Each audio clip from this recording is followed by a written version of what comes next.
Halo sahabatku, selamat datang kembali di channel Cerita Momo. Apa kabar kalian hari ini? Semoga selalu sehat dan bahagia ya. Pernahkah kalian berniat memberikan kejutan manis untuk pasangan, tapi malah mendapatkan kenyataan pahit yang menghancurkan hati? Bayangkan, hanya 2 jam sebelum akad nikah, Emi berniat iseng bersembunyi di dalam lemari untuk mengejutkan calon suaminya. Tapi, bukannya tawa bahagia yang ia dapat, Emi justru mendengar rencana busuk calon suaminya bersama sahabatnya sendiri. Ternyata, pernikahan itu hanyalah kedok untuk merebut semua hartanya. Hati siapa yang tidak hancur? Tapi tunggu dulu, Emi bukan wanita lemah yang hanya diam menangis. Dia menyiapkan balasan yang sangat cerdas dan savage tepat di depan meja penghulu. Nah, penasaran kan bagaimana cara Emi mempermalukan para pengkhianat itu? Sebelum kita masuk ke kisah yang super gregetan ini, yuk dukung channel ini dengan cara tekan tombol like dan subscribe sekarang juga. Nyalakan loncengnya agar tidak ketinggalan cerita seru lainnya. Dan seperti biasa, saya ingin menyapa sahabat-sahabat setia channel Cerita Momo. Yuk absen dulu, tulis nama kalian, asal kota, dan ketik kata hadir di kolom komentar di bawah. Saya ingin tahu siapa saja yang sudah siap melihat pengkhianat kena batunya hari ini. Sudah siap? Tarik napas, siapkan camilan, dan mari kita masuk ke ceritanya. Suasana di rumah besar milik keluarga Pak Teguh pagi itu terasa begitu berbeda. Aroma melati yang segar bercampur dengan wangi makanan catering yang mulai ditata di halaman belakang, menciptakan nuansa sakral sekaligus meriah. Hari ini adalah hari yang paling dinanti oleh Emi. Hari di mana ia akan melepas masa lajangnya dan menikah dengan Ivan, pria yang sudah 3 tahun terakhir mengisi hari-harinya. Di dalam kamar pengantin yang didekorasi dengan nuansa putih dan emas, Emi duduk di depan cermin besar. Ia menatap pantulan dirinya yang sudah selesai dirias. Kebaya putih bertabur payet berkilauan membalut tubuhnya dengan sempurna. Sanggul modern dengan hiasan bunga melati segar membuatnya tampak seperti seorang putri raja. Namun, bukan hanya riasan itu yang membuatnya bersinar, melainkan senyum bahagia yang tak henti-hentinya terukir di bibirnya. Masya Allah, cantiknya sahabat aku ini, suara melengking namun lembut terdengar dari arah belakang. Indri, sahabat Emi sejak masa SMA, berjalan mendekat sambil merapikan ujung kebaya Emi yang sedikit terlipat. Indri hari itu juga tampil cantik dengan seragam pendamping pengantin berwarna merah muda lembut. Emi menoleh dan memegang tangan Indri erat-erat. Terima kasih ya, Indri. Kalau nggak ada kamu, aku nggak tahu deh bakal stres apa ngurusin persiapan nikah ini. Kamu bener-bener sahabat terbaik aku. Indri tersenyum lebar, membalas genggaman tangan Emi. Matanya tampak berkaca-kaca, seolah terharu melihat sahabatnya akan menikah. Udah kewajiban aku dong, Emi. Kita kan udah kayak saudara kandung. Aku cuma mau lihat kamu bahagia sama Ivan. Ivan itu laki-laki baik. Kamu beruntung banget bisa dapetin dia, dan dia jauh lebih beruntung bisa dapetin wanita sesempurna kamu. Ah, kamu bisa aja. Emi tersipu malu. Oh iya, Ivan mana ya? Kok dari tadi belum ngabarin aku? Padahal akad tinggal 2 jam lagi. Biasalah, calon pengantin pria pasti lagi ditenangin sama ibu parti di kamar sebelah. Namanya juga mau ijab kabul. Pasti gugup setengah mati, jawab Indri sambil tertawa kecil. Udah, kamu duduk manis aja di sini.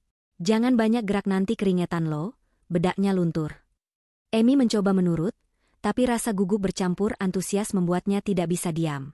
Ia melirik jam dinding. Masih ada waktu cukup lama sebelum rombongan keluarga besar Ivan secara resmi masuk ke ruangan akad. Tiba-tiba, sebuah ide jahil terlintas di benak Emi. Selama pacaran, Emi dan Ivan memang pasangan yang humoris dan suka saling memberi kejutan. Emi membayangkan betapa lucunya ekspresi Ivan jika tiba-tiba ia muncul di kamarnya sebelum akad dimulai. Indri, panggil Emi dengan mata berbinar jahil. Aku mau ke kamar Ivan sebentar. Mata Indri melotot. Hah? Ngapain? Pamali lo pengantin ketemu sebelum akad. Nanti sial, Emi. Ah, itu kan mitos orang dulu. Aku cuma mau ngintip sebentar. Sekalian mau ngagetin dia. Aku penasaran ekspresi dia kalau lagi gugup kayak apa. Play AC? Bentar aja kok. Abis itu aku balik lagi ke sini sebelum dipanggil Ibu Prias. Bujuk Emi sambil menyatukan kedua tangannya memohon.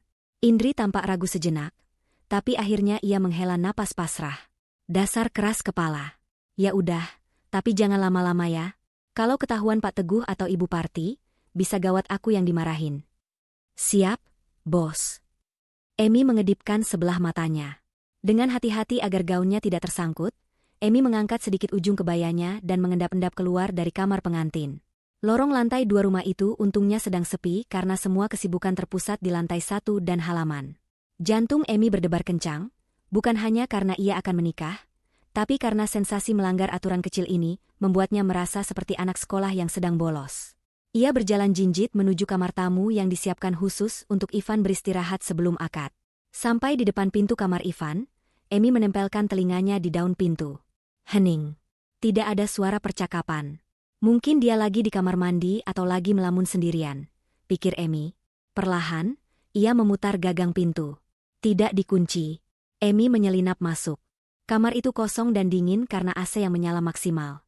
Jas pengantin Ivan tergantung rapi di dekat lemari, tapi sosok Ivan tidak terlihat. Emi terkikik geli dalam hati. Ia punya rencana yang lebih seru daripada sekadar masuk dan menyapa. Aku sembunyi aja ah.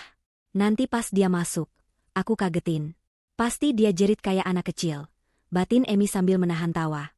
Matanya tertuju pada lemari pakaian besar setinggi plafon di sudut kamar. Itu tempat persembunyian yang sempurna. Tanpa berpikir panjang, Emi membuka pintu lemari itu. Bagian dalamnya cukup luas, berisi beberapa pakaian gantung. Emi masuk ke dalamnya, menyelipkan tubuh mungilnya di antara jas-jas yang tergantung, lalu menutup pintu lemari perlahan, menyisakan sedikit celah agar ia bisa mengintip keluar dan tidak kehabisan napas. Di dalam kegelapan lemari, Emi tersenyum lebar. Aroma parfum maskulin Ivan yang tertinggal di jas yang menggantung di sebelahnya membuat hatinya hangat. Ia membayangkan kehidupan indah yang akan ia jalani bersama Ivan setelah hari ini. Menjadi istri yang berbakti, memiliki anak-anak yang lucu, dan menua bersama pria yang sangat ia cintai. Namun, lamunan indah Emi buyar ketika ia mendengar suara gagang pintu kamar diputar. Nah, itu dia datang. Batin Emi girang. Ia bersiap-siap untuk melompat keluar dan berteriak, "Dor!" Pintu kamar terbuka. Langkah kaki seseorang masuk dengan tergesa-gesa. Dari celah pintu lemari, Emi bisa melihat sosok Ivan masuk. Tapi ada yang aneh. Ivan tidak terlihat gugup atau bahagia. Wajahnya terlihat tegang, alisnya berkerut, dan ia langsung mengunci pintu kamar dari dalam dengan gerakan cepat. Emi mengurungkan niatnya untuk langsung melompat keluar. "Kok dikunci? Kenapa mukanya serius banget?" tanya Emi dalam hati. Instingnya menyuruhnya untuk diam sejenak dan menunggu. Ivan berjalan mondar-mandir di depan tempat tidur, lalu merogoh saku celananya dan mengeluarkan ponsel. Ia menekan layar dengan kasar, seolah sedang kesal, lalu melakukan panggilan telepon. Karena suasana kamar sangat sunyi, dan Ivan mengaktifkan mode pengeras suara, loudspeaker, sambil meletakkan ponselnya di atas meja rias dekat lemari, Emi bisa mendengar semuanya dengan sangat jelas. Emi menahan napasnya. Ia masih berpikir positif. Mungkin Ivan sedang menelepon vendor catering atau mengurus masalah teknis pernikahan. Tapi detik berikutnya, suara sapaan dari seberang telepon membuat darah Emi berdesir hebat. "Halo, sayang. Gimana? Udah siap sandiwaranya?" Suara wanita di telepon itu terdengar manja dan menggoda. Emi mematung. Itu bukan suara vendor, bukan suara kerabat, dan jelas bukan suara ibu party. Itu suara wanita muda. Dan yang lebih mengerikan, nada bicara Ivan saat menjawabnya terdengar sangat berbeda dari Ivan yang Emi kenal selama ini. "SSSST, jangan keras-keras," jawab Ivan setengah berbisik namun tajam. "Aku lagi di kamar." "Iya, sebentar lagi aku jadi aktor terbaik. Kamu sabar dong." Tangan Emi yang memegang ujung gaunnya mulai berkeringat dingin. Firasat buruk mulai merayapi punggungnya, tapi ia masih belum berani bergerak sedikitpun dari balik lemari itu. Siapa wanita itu? Dan apa maksudnya dengan sandiwara? Suara wanita di seberang telepon itu tertawa renyah. Tawa yang biasanya terdengar menyenangkan di telinga Emi, kini terdengar seperti sembilu yang menyayat hati. Emi memejamkan matanya erat-erat, berharap telinganya salah mendengar. Namun, semakin wanita itu berbicara, semakin jelas identitas pemilik suara itu. "Aku udah nek banget pura-pura jadi sahabat yang baik buat si Emi. Kamu tahu nggak sih, Van? Tadi aku harus muji-muji dia cantiklah. Beruntunglah. Padahal dalam hati aku mau muntah," ucap wanita itu dengan nada ketus yang sangat asing bagi Emi. Jantung Emi serasa berhenti berdetak. Itu suara Indri, sahabatnya sendiri. Orang yang baru saja memeluknya dan memberinya semangat di kamar sebelah. Orang yang ia anggap seperti saudara kandung tempat ia berbagi segala keluh kesah. Tubuh Emi seketika lemas. Kakinya gemetar hebat hingga ia harus berpegangan pada dinding lemari agar tidak menimbulkan suara gaduh. Rasanya oksigen di dalam lemari itu mendadak hilang, membuatnya sesak napas. "Ivan, yang berdiri membelakangi lemari sambil mematut diri di depan cermin, terkekeh pelan mendengar keluhan Indri. Ia menyisir rambutnya ke belakang dengan santai, seolah pembicaraan tentang menipu calon istrinya adalah hal yang lumrah dan wajar. "Sabar sayang, sabar," bujuk Ivan dengan nada lembut yang biasanya hanya ia tujukan pada Emi. "Perjuangan kita tinggal dikit lagi. Begitu akad sah, status aku udah aman.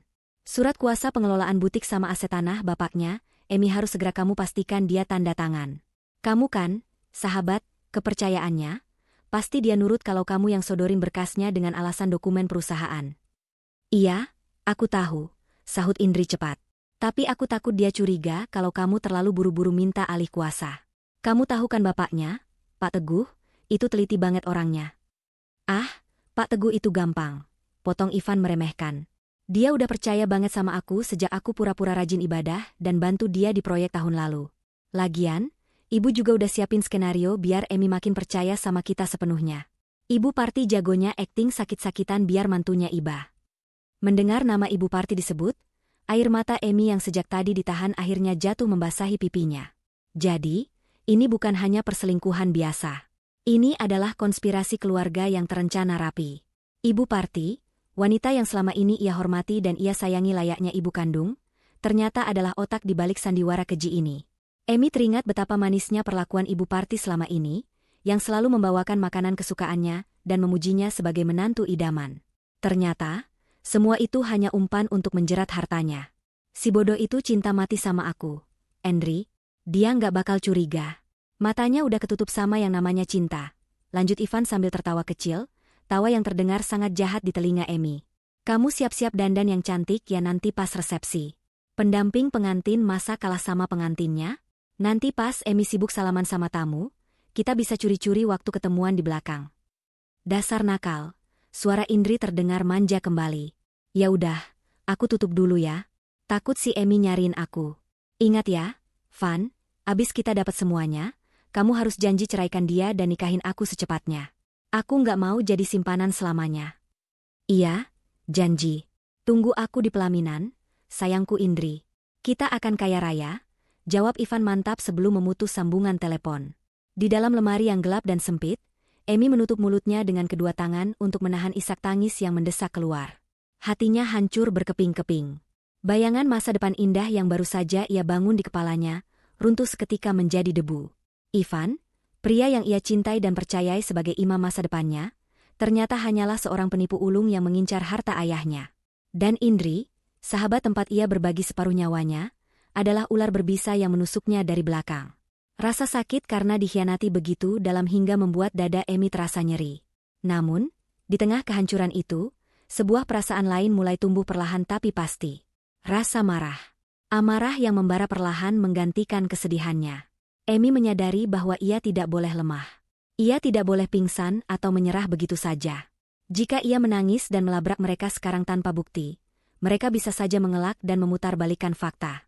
Ivan dan Indri sangat licik, dan dengan dukungan akting Ibu Parti, Emi bisa saja dianggap sebagai orang yang histeris dan merusak acara sakral.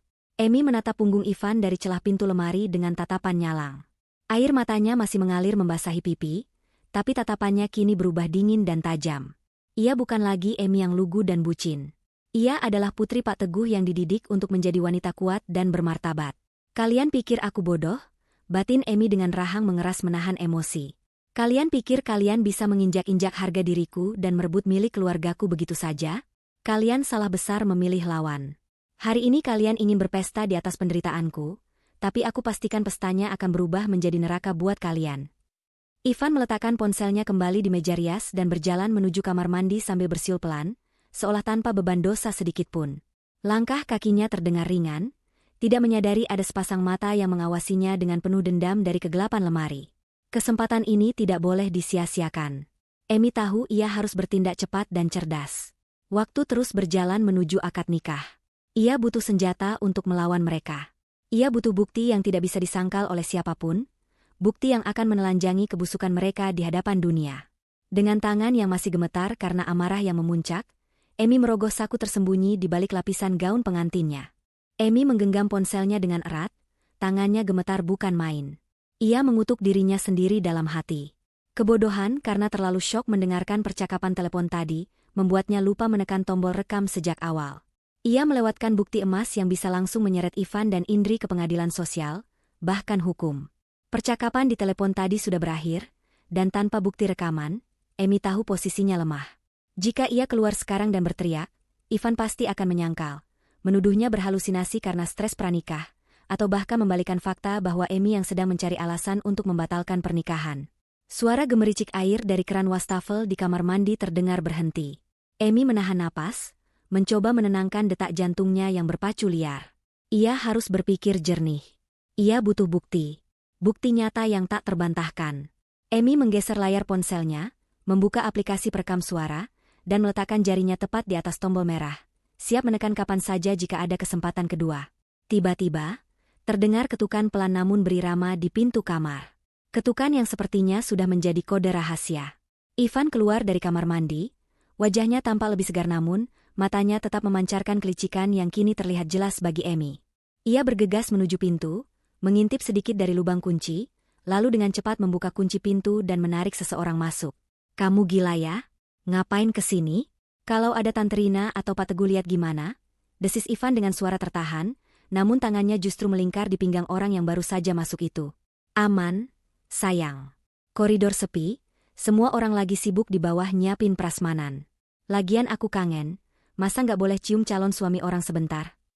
Darah Emi mendidih hingga ke ubun-ubun. Suara itu lagi, Indri. Wanita itu ternyata nekat menyusul ke kamar Ivan. Emi yang berada di dalam lemari mengintip dari celah kecil di antara gantungan jas. Pemandangan di depannya benar-benar membuat perutnya mual. Di sana, di kamar yang seharusnya menjadi tempat persiapan Ivan menuju akad suci bersamanya, Indri sedang menggelayut manja di lengan Ivan. Sahabat yang tadi memeluknya dengan air mata haru palsu, kini sedang tertawa genit bersama calon suaminya. Dengan tangan yang kini lebih stabil karena didorong oleh amarah yang membara, Emi menekan tombol rekam di layar ponselnya. Indikator waktu di layar mulai berjalan. Detik demi detik pengkhianatan itu kini terekam abadi. "Ih, kamu bau sabun bayi, pasti tadi cuci muka pakai sabunnya Emi ya?" leda Indri sambil mencubit hidung Ivan. "Cepetan dong sahnya. Aku udah gak sabar pengen kita liburan ke Eropa pakai uang warisan si Emi. Kamu yakin kan sertifikat ruko di pusat kota itu atas nama dia?"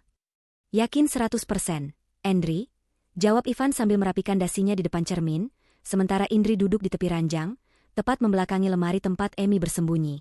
Jarak mereka begitu dekat, hingga Emi bisa mendengar helaan napas Indri. "Kemarin aku udah cek berkas-berkas di brankas ruang kerja Pak Teguh waktu dia minta tolong aku ambilin materai. Semua aset produktif udah dibalik nama ke Emi sebagai hadiah ulang tahunnya bulan lalu. Jadi begitu kita nikah, dan aku berhasil bujuk dia buat kasih kuasa penuh ke aku dengan alasan investasi suami istri, kita bakal pegang kendali semuanya." "Pinter banget si pacar aku ini," puji Indri. "Terus ibu party gimana? Jatah buat ibu kamu udah aman kan? Awas lo kalau ibu ngamuk, akting pingsannya tadi pas gladi resik udah totalitas banget." "Aman. Ibu cuma minta rumah yang di Pondok Indah itu buat masa tua, sisanya buat kita. Ibu juga udah setuju kalau abis hartanya habis, aku bakal cari alasan buat cerain Emi. Paling gampang sih nuduh dia selingkuh atau mandul, biar kita yang kelihatan jadi korban." Emi menutup matanya sejenak, merasakan nyeri yang luar biasa di dadanya. Rencana mereka begitu jahat dan terstruktur. Mereka bahkan sudah memikirkan cara membuangnya setelah ia tak berguna lagi. Tuduhan mandul? Tuduhan selingkuh? Betapa kejamnya hati manusia-manusia ini. Air mata Emi kembali menetes. Tapi kali ini ia biarkan jatuh tanpa isak. Setiap tetes air mata itu menjadi bahan bakar untuk keberaniannya yang semakin memuncak. "Tapi kasihan juga ya si Emi," celetuk Indri sambil memainkan ujung kukunya. Nada suaranya terdengar mengejek tanpa rasa simpati sedikit pun. "Tadi pas didandanin, dia kelihatan bahagia banget. Dia bilang dia beruntung dapat kamu. Duh, polos banget sahabat aku itu. Dia nggak tahu kalau pangerannya ini serigala berbulu domba." "Ya itulah gunanya cinta, Indri. Bikin orang jadi buta dan bodoh," sahut Ivan sambil tertawa sinis. "Makanya, kamu jangan pernah jatuh cinta sama orang lain selain aku. Nanti kamu jadi bodoh kayak Emi." "Idih, ogah.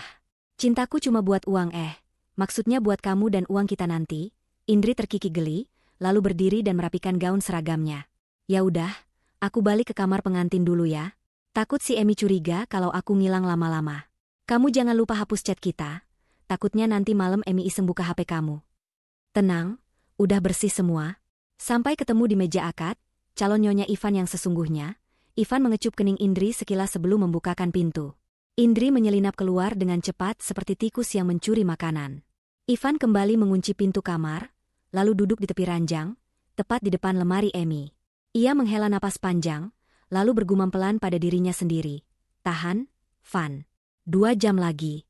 Cuma butuh bilang, sah, dan hidup lu bakal berubah drastis. Bye-bye kemiskinan, hello hidup mewah.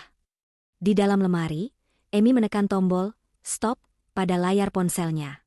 Rekaman tersimpan. 5 menit percakapan yang nilainya lebih berharga daripada emas berlian manapun. 5 menit yang menjadi tiket kehancuran bagi Ivan, Indri, dan Ibu Parti, sekaligus tiket kebebasan bagi Emi. Emi menatap layar ponselnya dengan tatapan nanar. Dulu, ia selalu berpikir bahwa hari pernikahannya akan menjadi hari paling membahagiakan. Ternyata benar, tapi dengan cara yang sangat berbeda. Ia bahagia karena Tuhan membukakan matanya tepat pada waktunya. Ia bahagia karena ia tidak jadi menikahi monster yang sedang duduk santai di depannya itu. Ivan kembali berdiri dan berjalan menuju kamar mandi, mungkin untuk merapikan rambutnya lagi. Ini adalah kesempatan emas kedua bagi Emi. Ia tidak boleh tertangkap basah di sini. Jika Ivan menemukannya sekarang, Ivan mungkin akan melakukan sesuatu yang nekat untuk merebut ponsel itu, atau lebih buruk lagi, menyakitinya secara fisik. Emi menunggu sampai pintu kamar mandi tertutup rapat dan suara air keran kembali terdengar. Dengan gerakan yang sangat hati-hati dan tanpa suara, ia mendorong pintu lemari perlahan. Kakinya yang terbalut selop pengantin melangkah keluar dari persembunyiannya. Ia melirik sekilas ke arah pintu kamar mandi, memastikan Ivan tidak keluar tiba-tiba. Jantung Emi berdegup kencang saat ia melangkah menuju jendela besar di sisi kamar yang terhubung ke balkon samping. Melalui pintu utama terlalu berisiko, karena bisa saja berpapasan dengan keluarga Ivan di lorong. Balkon ini terhubung dengan koridor belakang yang jarang dilewati orang. Emi membuka kunci jendela dengan sangat pelan. Angin pagi yang segar langsung menerpa wajahnya, seolah memberinya kekuatan baru. Sebelum melangkah keluar, Emi menoleh sekali lagi ke arah pintu kamar mandi tempat Ivan berada. Tatapannya dingin, tidak ada lagi cinta yang tersisa. Nikmati hayalanmu selagi bisa, Mas, bisik Emi lirih, tajam seperti pisau. Karena 2 jam lagi, aku akan membangunkanmu dari mimpi indahmu dengan cara yang paling menyakitkan. Emi memanjat keluar jendela dengan sedikit kesulitan karena gaunnya yang besar, namun tekadnya mengalahkan segalanya. Ia berhasil keluar tanpa ketahuan. Kini, dengan bukti di tangan dan hati yang membaja, Emi berjalan kembali menuju kamarnya. Bukan untuk menangis di pojokan, tapi untuk menyusun panggung pertunjukannya sendiri. Pertunjukan di mana ia bukan lagi korban, melainkan sutradara yang akan mengakhiri sandiwara ini dengan plot twist yang mematikan. Angin pagi yang berhembus di balkon lantai 2 terasa menusuk kulit, namun tak sedingin rasa beku yang kini menyelimuti hati Emi. Dengan napas tersengal, Emi berhasil menapakkan kakinya di koridor belakang yang sepi. Ia tidak langsung kembali ke kamar pengantin. Kakinya lemas, seolah tulang-tulangnya baru saja dilolosi satu persatu. Ia butuh tempat untuk bersembunyi sejenak, tempat untuk menata kepingan warasnya yang nyaris hilang. Emi menyeret langkahnya menuju kamar mandi tamu di ujung lorong yang jarang digunakan. Begitu masuk, ia langsung mengunci pintu rapat-rapat. Tubuhnya merosot ke lantai, bersandar pada pintu kayu yang dingin.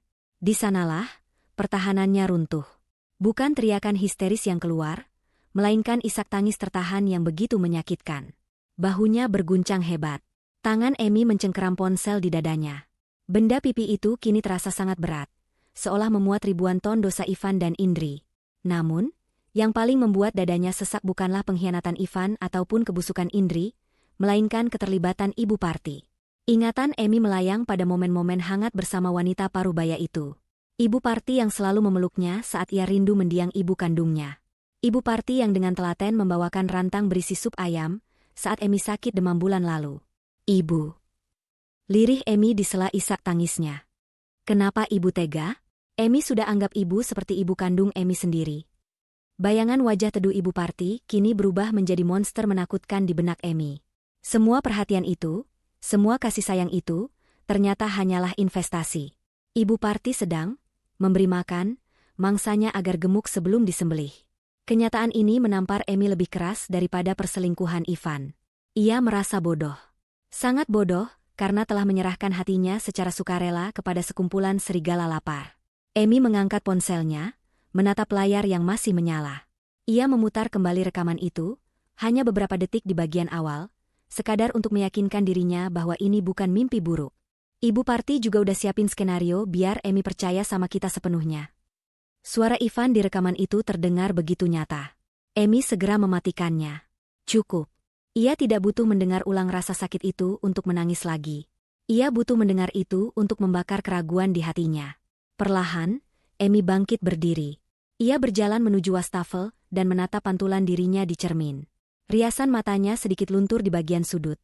Tapi untungnya maskara yang ia pakai tahan air. Wajahnya pucat, matanya merah. Wanita di cermin itu terlihat menyedihkan, terlihat seperti korban. Hapus wajah itu, Emi, bisiknya pada bayangan di cermin. Jangan biarkan mereka melihatmu hancur. Itu yang mereka inginkan. Mereka ingin kamu jadi wanita lemah yang gampang dibodohin. Emi menyalakan keran air, membasuh wajahnya dengan hati-hati agar tidak merusak bedaknya terlalu parah. Ia mengambil tisu, menepuk-nepuk wajahnya hingga kering. Dengan sisa peralatan make-up darurat yang selalu ia bawa di saku gaunnya, sebuah lipstik dan bedak padat kecil, Emi mulai memperbaiki topengnya. Ia memulas kembali bibirnya dengan warna merah bata, menyamarkan sembab di matanya dengan sedikit bedak. Setiap goresan make-up di wajahnya terasa seperti goresan cat perang. Emi yang masuk ke kamar mandi ini tadi adalah Emi yang hancur. Tapi Emi yang akan keluar nanti adalah Emi yang siap berperang. Tunggu aku di pelaminan, Ivan, Indri, Ibu Parti, gumam Emi dengan tatapan dingin yang belum pernah ia miliki seumur hidupnya. Kalian ingin sandiwara? Baiklah, aku akan berikan sandiwara terbaik yang pernah ada. Tapi naskahnya aku yang tulis, dan endingnya kalian yang menderita. Emi menarik napas panjang, membusungkan dadanya, dan membuka kunci pintu. Ia berjalan kembali menuju kamar pengantin dengan langkah tegap. Tidak ada lagi keraguan. Saat Emi membuka pintu kamar pengantin, Indri sedang duduk di sofa sambil sibuk mengetik sesuatu di ponselnya. Mendengar pintu terbuka, Indri tersentak kaget dan buru-buru menyembunyikan ponselnya ke belakang punggung. Astaga, Emi? Seru Indri dengan nada yang dibuat seolah-olah panik. Ia berlari kecil menghampiri Emi. Kamu dari mana aja sih? Aku cariin ke kamar mandi sini nggak ada. Aku udah mau panggil Pak Teguh saking takutnya kamu kabur karena nervous. Emi menatap wajah sahabatnya itu. Dulu, ia melihat wajah itu sebagai wajah malaikat penolong. Sekarang, Emi bisa melihat jelas seringai licik yang tersembunyi di balik senyum manis itu. Betapa hebatnya Indri berakting. Maaf ya, Indri, jawab Emi dengan nada datar, berusaha sekuat tenaga menahan gejolak jijik di perutnya. Tadi aku mules banget, jadi aku cari toilet di lantai bawah yang sepi. Di sini kan airnya kadang kecil. Oh, ya ampun, bikin kaget aja. Indri mengelus dadanya, pura-pura lega. Terus gimana? Udah enakan? Muka kamu kok agak pucat? Kamu sakit? Tangan Indri terulur hendak menyentuh dahi Emi, tapi Emi refleks memundurkan kepalanya sedikit. Sentuhan Indri kini terasa seperti racun baginya. Gak apa-apa, cuma gugup aja. Elak Emi cepat, lalu berjalan menuju kursi rias. Ia butuh duduk. Kakinya masih terasa sedikit gemetar jika berdiri terlalu lama di dekat pengkhianat ini. Indri mengikuti Emi dari belakang, kembali memasang wajah manisnya. Ya wajarlah gugup. Namanya juga mau nikah sama pangeran impian. Ivan pasti juga lagi deg-degan banget di sana nungguin bidadarinya. Mendengar nama Ivan disebut dengan nada memuja oleh Indri, Emi merasakan dorongan kuat untuk menampar wajah itu saat ini juga. Tapi ia menahannya. Belum waktunya. Indri, panggil Emi tiba-tiba sambil menatap pantulan Indri lewat cermin. Ya, sayang, kenapa? Mau minum? Tanya Indri penuh perhatian palsu. Kamu beneran sayang sama aku kan? Tanya Emi pelan, matanya menatap tajam ke mata Indri di cermin. Indri tampak terdiam sepersekian detik, ada kilatan kaget di matanya, tapi dengan cepat ia tertawa renyah untuk menutupi kegugupannya. Pertanyaan macam apa sih itu? Ya sayang banget lah. Kita kan udah kayak saudara, Emi. Kebahagiaan kamu itu kebahagiaan aku juga. Kalau ada orang yang nyakitin kamu, orang pertama yang bakal maju itu aku. Emi tersenyum tipis. Senyum yang penuh arti. Jawaban itu sudah cukup. Indri baru saja menandatangani vonisnya sendiri. Tidak ada lagi rasa kasihan yang tersisa di hati Emi untuk wanita di belakangnya ini. Makasih ya, Indri, kata Emi lembut, namun hatinya berteriak lantang. Pembohong. Aku cuma mau mastiin aja. Soalnya hari ini bakal jadi hari yang gak terlupakan buat kita semua. Aku mau kamu ada di barisan paling depan buat nyaksin semuanya. Pasti dong. Aku bakal duduk paling depan sama Ibu Parti, jawab Indri antusias, tidak menyadari makna ganda dari ucapan Emi. Udah jangan melou-melou. Bentar lagi dipanggil Pak Teguh lo buat turun. Senyum dong, calon Nyonya Ivan harus glowing. Tepat saat itu, pintu kamar diketuk. Kepala perias pengantin menyembul masuk. Mbak Emi, Mbak Indri, sudah siap? Rombongan keluarga pria sudah bersiap masuk. Bapak Teguh sudah menunggu di depan pintu untuk menggandeng Mbak Emi. Emi berdiri. Ia merapikan kebayanya sekali lagi. Ia mengambil ponselnya yang berisi rekaman itu, lalu menyelipkannya ke dalam tas kecil, clutch, pengantin yang akan ia bawa ke meja akad. Tas itu biasanya hanya berisi tisu dan lipstik, tapi kali ini, tas itu membawa bom waktu yang siap meledak. Ayo, Emi. Semangat, seru Indri sambil membukakan pintu. Emi melangkah keluar kamar.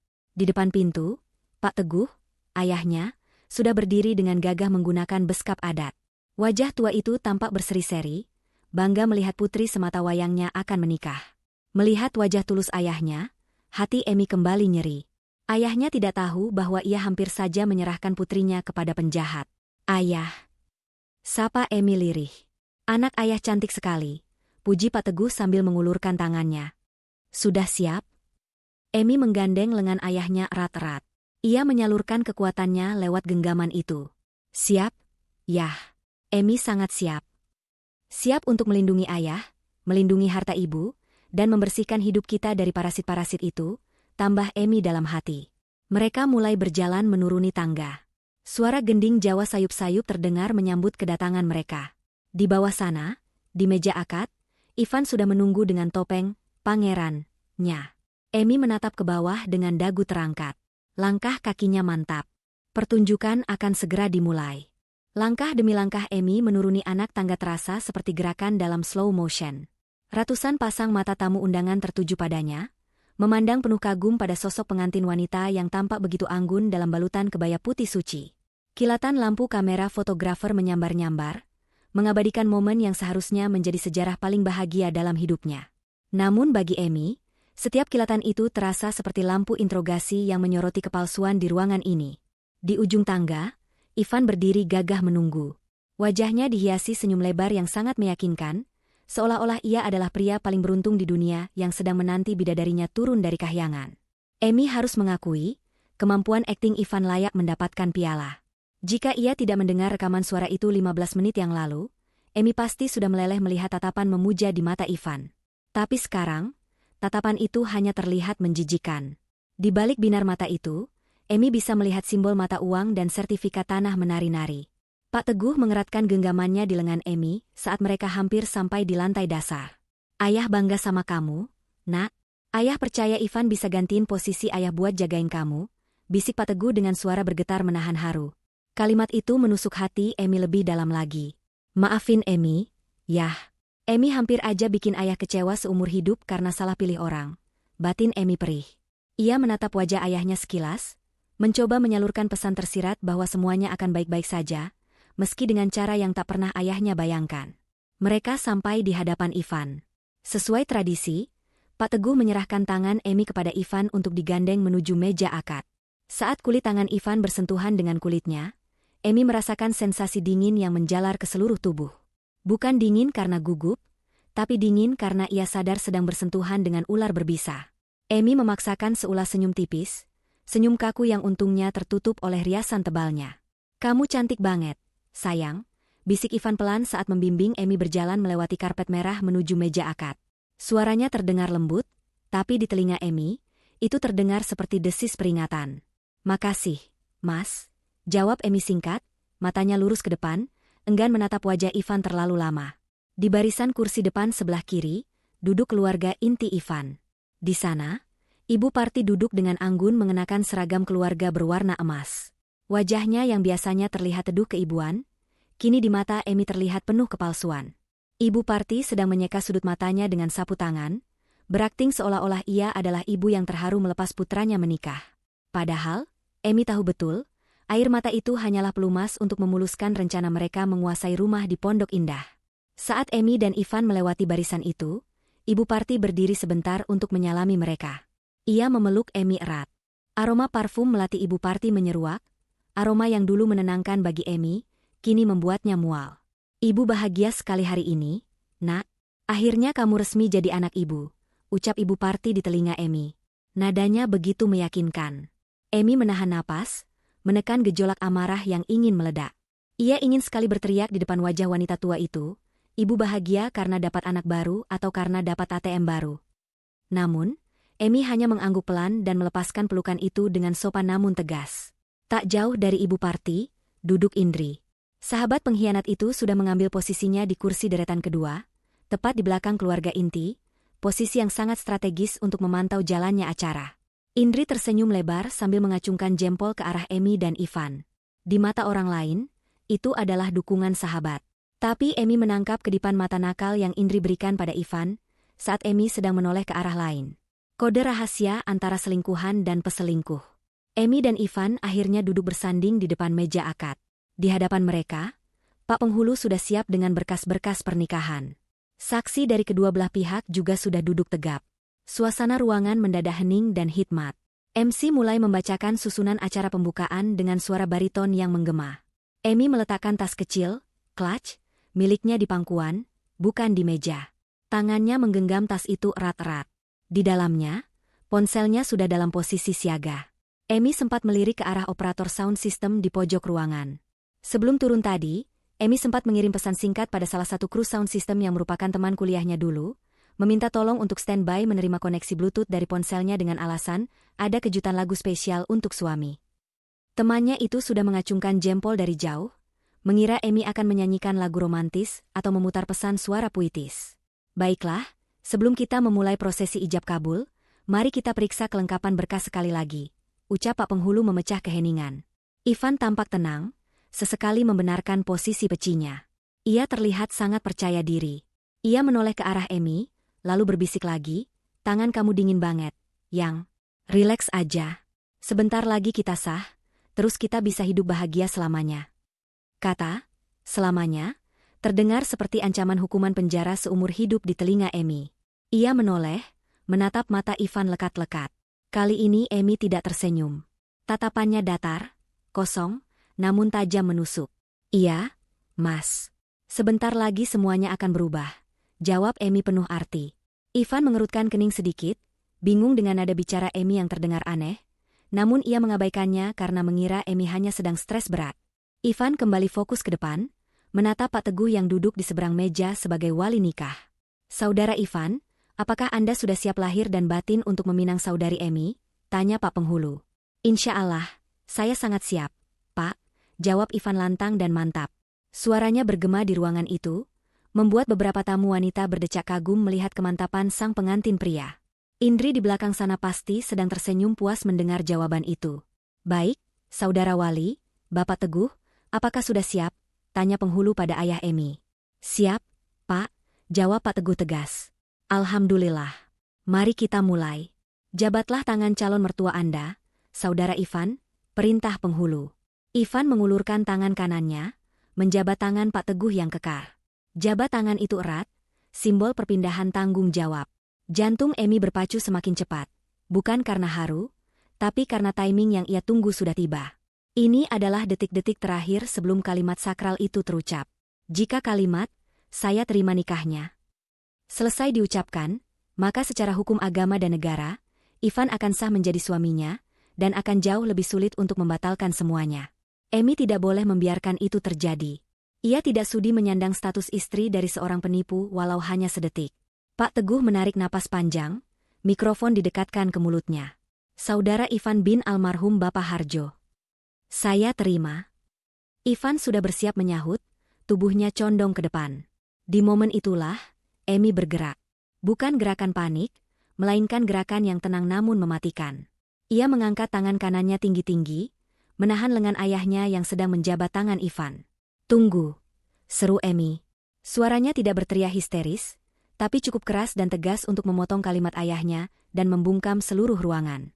Keheningan seketika menyergap. Gema suara Emi masih terasa di udara. Tangan Pak Teguh berhenti di udara, matanya menatap putrinya dengan bingung. Ivan terlonjak kaget, mulutnya yang sudah terbuka untuk mengucapkan ijab kabul kembali tertutup rapat. Ibu Parti di kursi belakang membelalakan mata, begitu juga Indri yang langsung menegakkan punggungnya. Ratusan tamu undangan saling pandang, bingung dengan interupsi yang tak terduga ini. "Emi, kenapa, nak?" tanya Pak Teguh bingung. "Ada yang lupa?" Emi berdiri perlahan dari kursinya. Ia merapikan kebayanya dengan anggun, lalu mengambil mikrofon yang tergeletak di meja akad, tepat di depan Pak Penghulu yang melongo. Emi menatap Ivan yang kini menatapnya dengan campuran rasa bingung dan takut. "Maaf, Pak Penghulu. Maaf, Ayah. Maaf, Bapak Ibu sekalian," ucap Emi lewat mikrofon, suaranya stabil dan dingin, menggetarkan seisi ruangan. "Ada satu syarat mahar yang tertinggal yang belum disebutkan." "Mahar? Bukannya semua sudah lengkap, Dek Emi?" tanya Penghulu bingung sambil membolak-balik berkas. "Emas, seperangkat alat sholat, uang tunai." "Bukan itu, Pak," potong Emi sambil menatap lurus ke manik mata Ivan yang mulai terlihat panik. "Ini mahar kejutan. Sebuah kejutan spesial dari calon suami saya dan sahabat terbaik saya, Indri, yang sudah mereka persiapkan matang-matang di kamar atas tadi." Emi tersenyum miring. Senyum yang membuat bulu kuduk Ivan meremang. Tangan Emi di bawah meja sudah menekan tombol connect dan play di layar ponselnya. "Silakan didengarkan baik-baik," kata Emi. Detik berikutnya, bukan musik romantis yang keluar dari speaker raksasa di sudut ruangan, melainkan suara desis tati sejenak, diikuti oleh suara percakapan yang sangat jernih. Suara yang akan meruntuhkan seluruh sandiwara Ivan dalam hitungan detik. Suara gelak tawa Ivan yang khas menggema dari pengeras suara raksasa, memenuhi setiap sudut ruangan yang hening. Tawa itu terdengar begitu meremehkan, bergaung memantul di dinding-dinding gedung mewah itu, sangat kontras dengan wajah tegang Ivan yang kini duduk mematung di meja akad. "Si bodoh itu cinta mati sama aku, Indri. Dia nggak bakal curiga. Matanya udah ketutup sama yang namanya cinta." Suara Ivan di rekaman itu terdengar begitu jernih dan tajam, seolah-olah dia sedang berbicara langsung lewat mikrofon di depan wajah semua orang. Wajah Ivan seketika berubah warna. Darah seolah tersedot habis dari wajahnya, menyisakan pucat pasi seperti mayat hidup. Matanya terbelalak lebar, bola matanya nyaris keluar, menatap Emi dengan tatapan horor seakan melihat hantu yang bangkit dari kubur. Tangannya yang tadi masih menjabat tangan Pak Teguh kini gemetar hebat tak terkendali, keringat dingin bercucuran di pelipisnya, dan jabatannya terlepas begitu saja, jatuh lemas ke sisi tubuhnya. Pak Teguh, yang masih memegang mikrofon wali nikah, terperanjat hebat. Ia menoleh ke sumber suara, lalu menatap Ivan dengan kening berkerut dalam, mencoba mencerna apa yang baru saja didengarnya. Ia mengenali suara itu. Itu jelas suara calon menantunya. Rekaman belum selesai. Kini giliran suara wanita yang terdengar manja namun berbisa mengisi ruangan. "Kamu pastikan ya, Van, setelah akad sah, surat kuasa pengelolaan butik dan aset tanah bapaknya Emi harus segera kamu pegang. Aku udah nek banget pura-pura jadi sahabat yang baik buat si Emi." Semua kepala di ruangan itu sontak menoleh ke arah barisan kursi tamu undangan layaknya ombak yang bergerak bersamaan. Mereka mencari pemilik suara itu. Suara yang sangat familiar bagi sebagian besar tamu, karena pemilik suara itu baru saja sibuk warawiri mengatur tamu.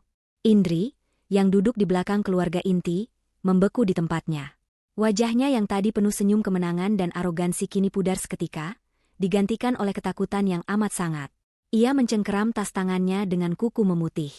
Tubuhnya gemetar. Ia mencoba menunduk, menyembunyikan wajahnya di balik rambut, tapi percuma. Ratusan pasang mata kini menatapnya dengan tatapan menghakimi.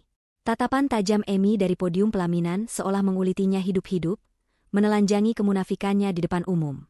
Rekaman itu terus berlanjut tanpa ampun, membongkar satu persatu konspirasi busuk mereka hingga ke akar-akarnya. "Tenang aja, ibuku juga udah siapin skenario biar Emi percaya sama kita sepenuhnya. Ibu Parti jagonya akting sakit-sakitan biar mantunya iba." Suara Ivan di rekaman itu mematahkan pertahanan terakhir Ibu Parti. Wanita parubaya yang duduk di barisan depan dengan kebaya emasnya itu, tersentak hebat seolah tersambar petir. Ia memegangi dadanya, mulutnya ternganga tak percaya. Sandiwara, ibu mertua malaikat, yang ia bangun bertahun-tahun dengan sangat rapi, hancur lebur hanya dalam hitungan detik. Tamu-tamu di sekitarnya, tetangga, kerabat jauh, kolega bisnis, mulai berbisik-bisik keras, menatapnya dengan tatapan jijik dan tidak percaya. Topeng kesalihannya retak dan jatuh berkeping-keping. Suasana ruangan yang tadinya hikmat dan sakral berubah menjadi kacau balau dalam sekejap. Bisik-bisik berubah menjadi gumaman keras yang memenuhi ruangan, seperti suara lebah yang marah. Itu suara Ivan kan? Itu suara Indri sahabatnya Emi, kan? Ya ampun, jahat banget. Ibunya juga terlibat? Gila, sekeluarga penipu. Ngeri banget, mau ngerampok harta orang berkedok nikah. Emi membiarkan rekaman itu berputar sampai habis. Sampai ke bagian paling menyakitkan di mana Ivan berjanji akan menceraikan Emi setelah hartanya habis dan menuduhnya selingkuh.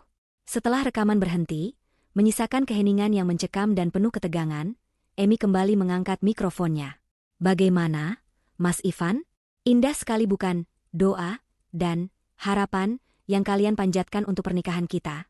Tanya Emi dengan nada sarkasme yang kental, suaranya tenang namun menghunus jantung.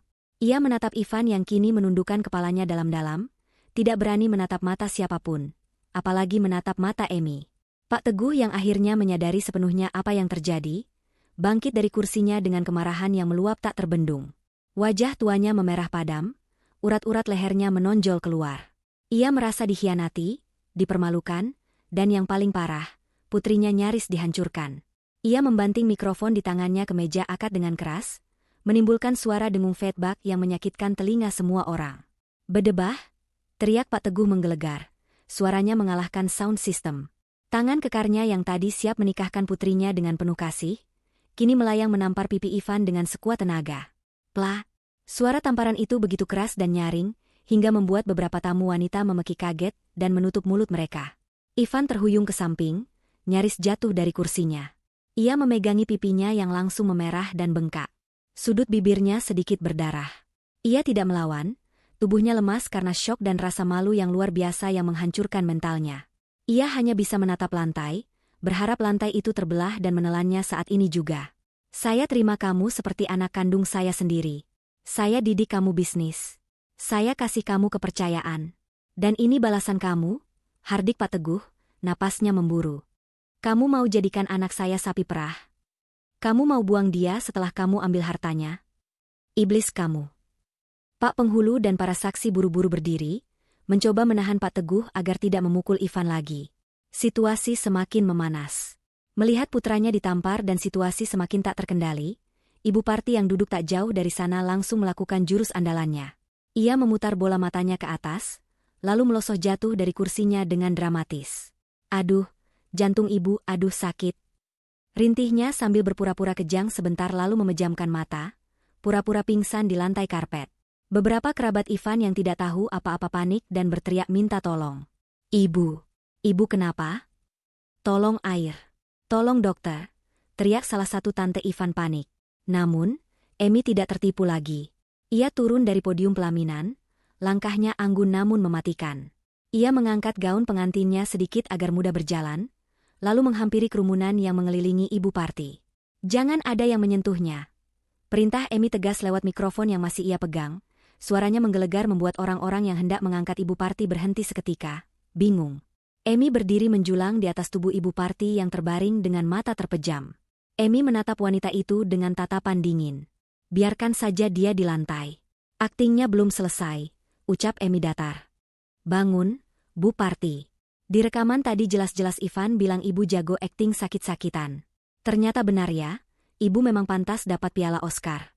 Sayang sekali, panggung sandiwara ibu sudah runtuh. Tidak ada lagi penonton yang percaya. Bangun, atau saya siram pakai air pel sekarang juga. Ancaman Emi membuat kelopak mata Ibu Parti bergetar sedikit. Ia sadar ia sudah tidak bisa lagi bersembunyi di balik topeng kelemahannya. Rasa malu karena ketahuan berpura-pura pingsan kini lebih besar daripada rasa sakit jantung buatannya. Perlahan, dengan canggung dan wajah merah pada menahan malu, Ibu Parti membuka matanya dan mencoba duduk, menghindari tatapan mata Emi yang tajam. Sorakan, "Hu," dari para tamu undangan mulai terdengar, membuat ruangan itu riuh rendah oleh cemoohan. Di tengah riuh rendah cemoohan para tamu yang menggema di seluruh ruangan, satu sosok mencoba memanfaatkan kekacauan itu untuk melarikan diri. Indri, dengan wajah pucat dan tangan gemetar, diam-diam bangkit dari kursinya. Ia menundukkan kepala dalam-dalam, menutupi wajahnya dengan tas tangan, berusaha menyelinap keluar melalui pintu samping di antara kerumunan tamu yang sedang berdiri menonton drama kehancuran Ibu Parti. Namun, mata Emi terlalu jeli. Ia tidak akan membiarkan dalang utama lainnya lolos begitu saja. Emi masih memegang kendali panggung sepenuhnya. Mau kemana, Indri? Suara Emi terdengar dingin dan tajam melalui pengeras suara, menghentikan langkah Indri seketika. Sahabat terbaikku, pendamping pengantinku, kenapa buru-buru pergi? Acaranya belum selesai, dan kamu adalah bintang utamanya hari ini. Langkah Indri terhenti kaku. Seluruh mata di ruangan itu kini beralih dari Ibu Parti yang masih terduduk malu di lantai, menuju ke arah Indri yang berdiri mematung di dekat pintu keluar. Kerumunan tamu undangan perlahan membelah, memberikan jalan bagi Emi yang melangkah turun dari area pelaminan menuju tempat Indri berdiri. Emi berjalan dengan tatapan yang sulit diartikan, campuran antara kekecewaan mendalam dan kepuasan melihat pengkhianat terpojok. Ia berhenti tepat 2 langkah di depan Indri.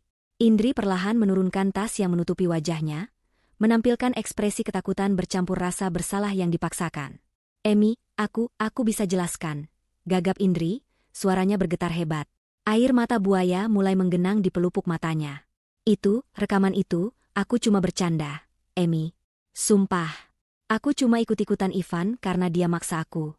Kamu tahu kan aku sayang banget sama kamu? Kita kan saudara? Saudara? Potong Emi dengan tawa kecil yang terdengar miris. Saudara macam apa yang tidur dengan calon suami saudaranya sendiri di hari pernikahan? Saudara macam apa yang merencanakan liburan ke Eropa pakai uang hasil rampokan harta saudaranya? Emi maju selangkah lagi, membuat Indri mundur ketakutan hingga punggungnya menabrak dinding. Tadi di kamar, kamu bilang jijik harus memuji aku. Kamu bilang mau muntah melihat kebahagiaanku. Sekarang, silakan muntah, Indri. Muntahkan semua rasa irimu, semua kebencianmu yang selama ini kamu tutupi dengan topeng sahabat yang manis itu, desis Emi tepat di wajah Indri. Emi, tolong jangan permaluin aku kayak gini. Rengek Indri, melirik ke sekeliling, berharap ada yang membelanya. Namun, yang ia dapatkan hanyalah tatapan sinis dan bisik-bisik menghina dari teman-teman SMA mereka yang juga hadir di sana. Kamu yang mempermalukan dirimu sendiri saat kamu memutuskan untuk mengkhianatiku, balas Emi tegas.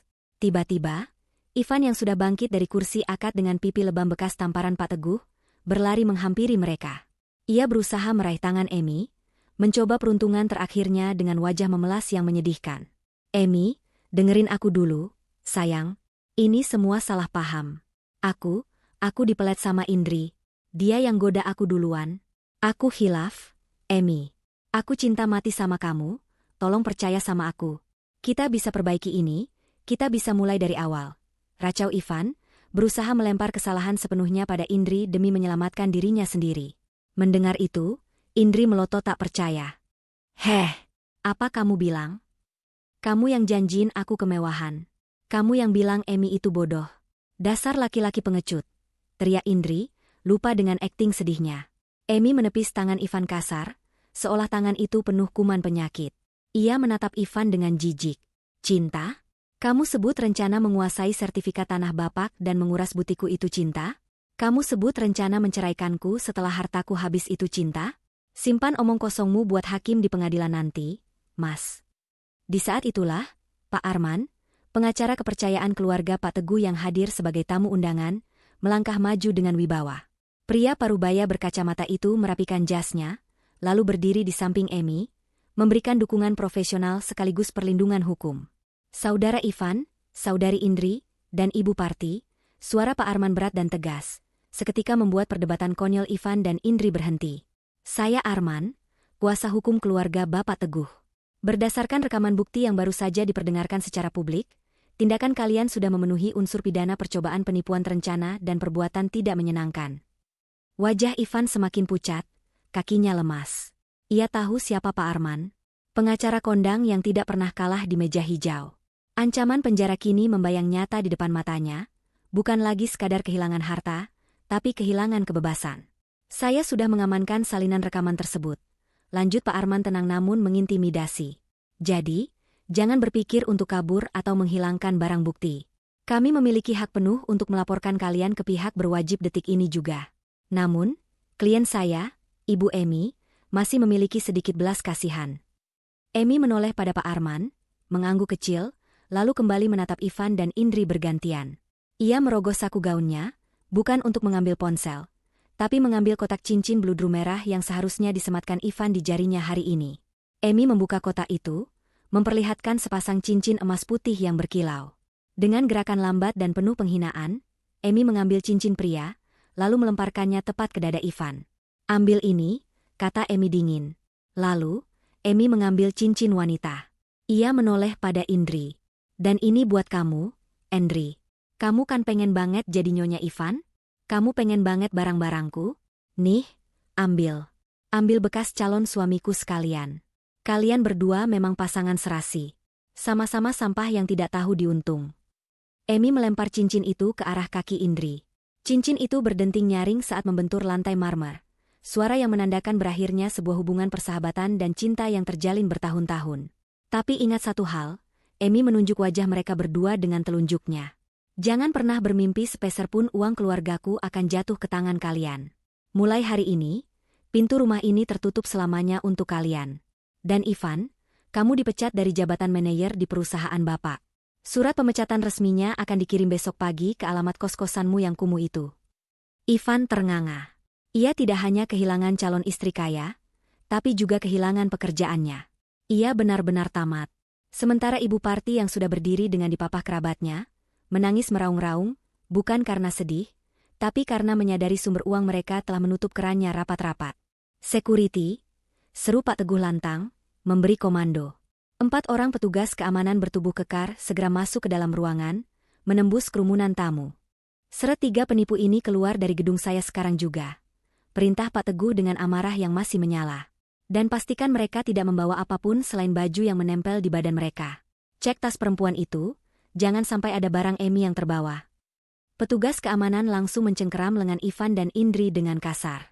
Indri menjerit histeris saat tas tangannya ditarik paksa oleh security untuk diperiksa. Sementara Ivan hanya bisa pasrah diseret seperti maling ayam. Ibu Parti yang masih lemas mencoba memberontak, berteriak-teriak memanggil nama Emi, memohon ampun, tapi Emi sudah membalikan badan. Emi berjalan kembali ke pelaminan, bukan untuk duduk bersanding, tapi untuk memeluk ayahnya. Ia memunggungi adegan pengusiran memalukan itu. Ia tidak perlu melihat sampah dibuang ke tempat sampah. Baginya, mereka sudah tidak ada. Suara teriakan Ivan, tangisan Indri, dan raungan ibu Parti perlahan menjauh, tenggelam di balik pintu gedung yang ditutup keras oleh security. Ruangan itu kembali hening sejenak, sebelum akhirnya tepuk tangan gemuruh pecah dari para tamu undangan. Tepuk tangan untuk keberanian Emi, tepuk tangan untuk kebenaran yang terungkap. Emi membenamkan wajahnya di dada bidang ayahnya. Pertahanannya sedikit melunak dalam pelukan hangat itu. Sudah selesai, yah, bisik Emi. Emi sudah bersihkan rumah kita dari parasit. Ayah bangga sama kamu, nak. Kamu wanita kuat, bisik Pak Teguh sambil mengecup puncak kepala putrinya.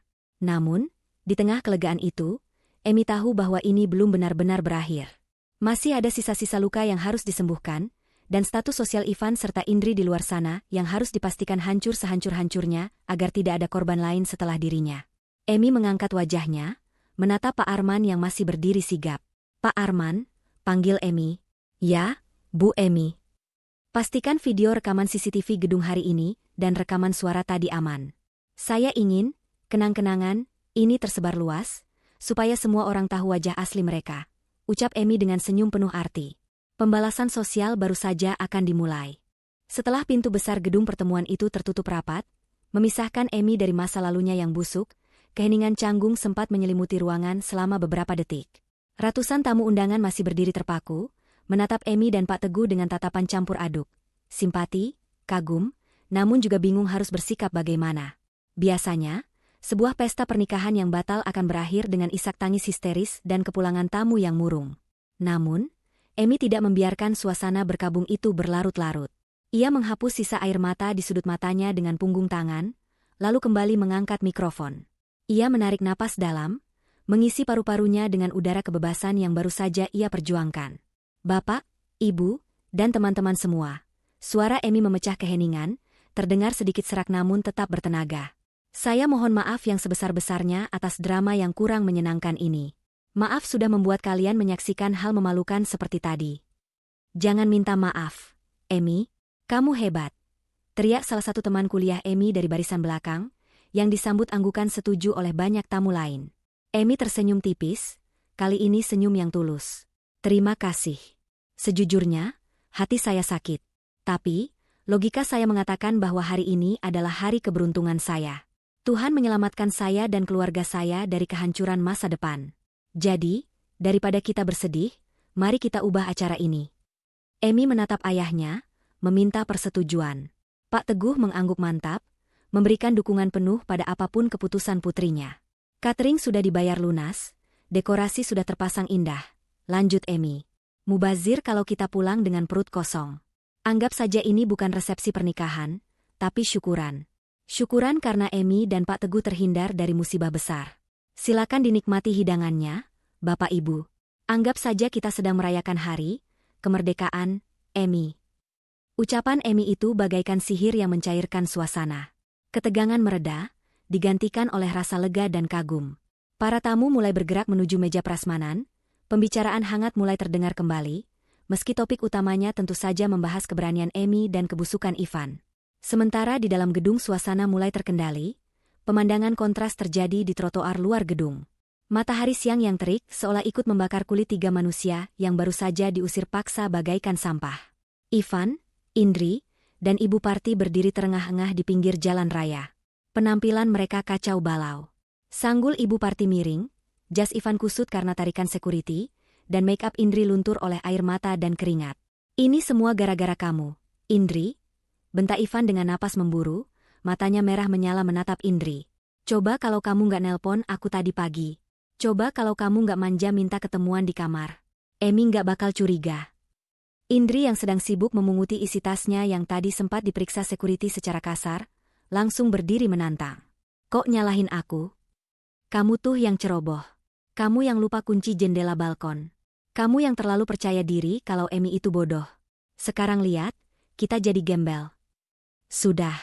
Diam kalian berdua, teriak Ibu Parti histeris. Ia duduk bersimpu di trotoar, tanpa mempedulikan gaun mahalnya yang kotor terkena debu jalanan. Kalian mikirin diri sendiri. Pikirin ibu. Ibu punya hutang 50 juta ke rentenir buat sewa baju keluarga sama beli perhiasan palsu buat seserahan kemarin. Ibu janji mau bayar besok pakai uang amplop dari tamu. Sekarang uangnya mana? Kita mau bayar pakai apa? Ivan menjambak rambutnya sendiri frustrasi. Ibu juga sih, ngapain hutang-hutang segala? Kan Ivan bilang tunggu cair asetnya Emi. Ya kan biar kita kelihatan kaya di depan keluarga Pak Teguh. Biar mereka nggak curiga kalau kita miskin. Balas Ibu Parti tak mau kalah. Pertengkaran mereka menjadi tontonan gratis bagi tukang ojek pangkalan dan pedagang kaki lima di sekitar gedung. Beberapa orang yang lewat bahkan mulai merekam kejadian memalukan itu dengan ponsel mereka. Ivan yang menyadari kamera-kamera ponsel mengarah padanya, buru-buru menutupi wajahnya dengan jas. Ayo pergi dari sini. Malu diliatin orang. Ajak Ivan sambil menarik lengan ibunya kasar. Mau kemana? Kosan kamu kan kuncinya udah diambil sama orang kantor Pak Teguh tadi. Indri mengingatkan dengan suara panik. Ke neraka sekalian, umpat Ivan, lalu berjalan cepat meninggalkan area gedung, diikuti Ibu Parti yang terseok-seok dan Indri yang terus mengomel menyalahkan keadaan. Kembali ke dalam gedung, hukuman sosial yang direncanakan Emi mulai bekerja lebih cepat dari yang ia duga. Di era digital ini, berita sensasional menyebar lebih cepat daripada api membakar jerami. Saat Emi sedang menyalami beberapa tamu yang memberinya semangat, ponselnya bergetar tak henti-hentinya di dalam saku klatnya. Maya, sepupu Emi yang jago media sosial, berlari kecil menghampiri Emi dengan mata terbelalak menatap layar ponsel. Mbak Emi, lihat ini, seru Maya antusias sambil menyodorkan ponselnya.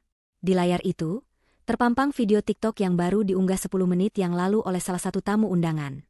Judulnya provokatif, plot twist terparah. Pengantin wanita bongkar perselingkuhan calon suami dan sahabatnya lewat speaker pas akad.